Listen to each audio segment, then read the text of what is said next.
Welcome back. You're with us here on Editors Roundtable. We have one of the largest fund managers in the country now joining us. Prashant Khemka is founder of Whiteoak Capital. Prashant, great to have you with us here on the program. Thank you very much for your time. Prashant, this side. How are things looking now, Prashant? Is there a bit of an earnings risk developing? I'm asking that in the context of the run-up that we've seen in the markets. Q1 earnings disappointed consensus expectations for the first time in many, many quarters. And we've seen some cut to FY23 and 24 earnings as well. How are things looking according to you? Certainly. First of all, thank you, Prashant, for having me on the Roundtable show. I seem like I'm the one who's quite overdressed for Friday evening. Let's see, for the market, I think if you look at the backdrop, and I'm not saying it's necessarily entirely justified, but the optimism that you hear from across the spectrum, not just market men, not just investors, but corporates, large, mid-sized or small, pretty much across sectors, particularly the more domestic oriented, is quite unlike or the last time that I can recollect such optimism would be 2014-15 time frame, post the elections then, or prior to that, maybe 2007 time frame. So very few times I can recollect such high degree of optimism in the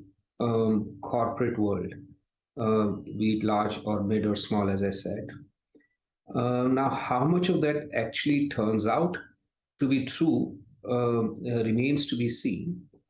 But if you go by with that backdrop, then, and if that backdrop is for real, if that optimism is for real, then very likely the actual corporate sales and earnings can turn out to be a lot stronger over the next year, 2 years or so, compared to what estimates are there.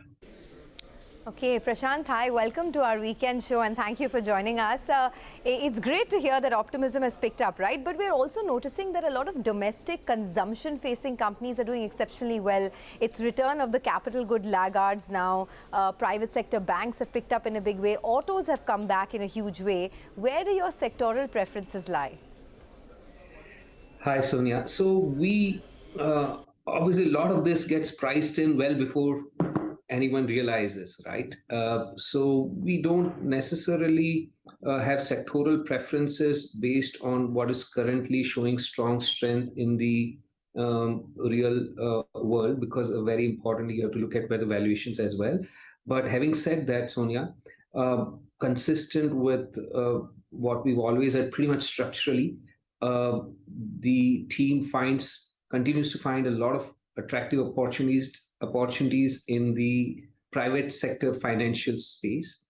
So that would be the area of largest exposure, followed by consumer in general. So it can be discretionary plus staples. I would say more so discretionary, which includes autos that you referred to. So consumer but beyond auto also quite a lot of retail and other segments of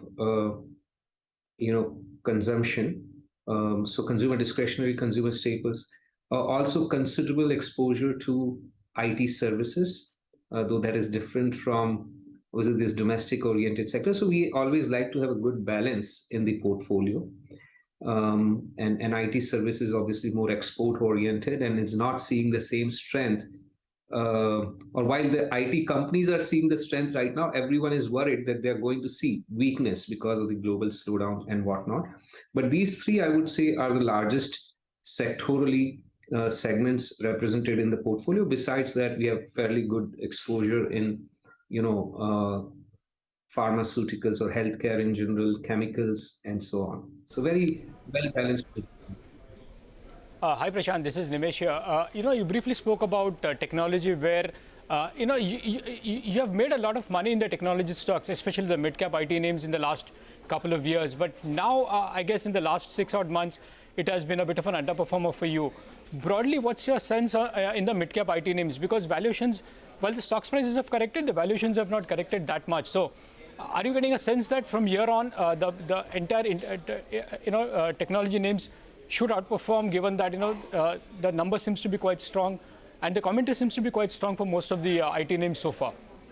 Certainly, certainly. Hi, Nimesh. So it's very difficult to say over the next 3, 6, 9 months. It's very possible if the US goes into recession that there would be some slowdown in demand, as 2/3 of the demand is for IT services companies coming from the US. But I think at this point, it is very well anticipated and more than baked into expectations for these IT companies. So it could very well be the case that they are actually reporting somewhat of a weakening trend in demand, and yet the stocks do well in face of that, just as the stocks have declined over the last 6 months without any material sign of slowdown in demand, right? Well ahead of the anticipated slowdown. It's possible 6 months down the line, they might be anticipating a recovery, assuming that 6 months down the line or 9 months down the line or 12 months down the line, we are indeed in a world which is seeing some kind of recessionary pressure. But at that time, it's possible that everyone, including these IT stocks, are reflecting an expected recovery. And so just as at the point of very strong demand, which is what we are over the last, say, 3 to 6 months, these stocks have done poorly. We can have 6 to 12 months down the line at a point where demand is weak, the stocks might be doing very well as they're anticipating a recovery down the line.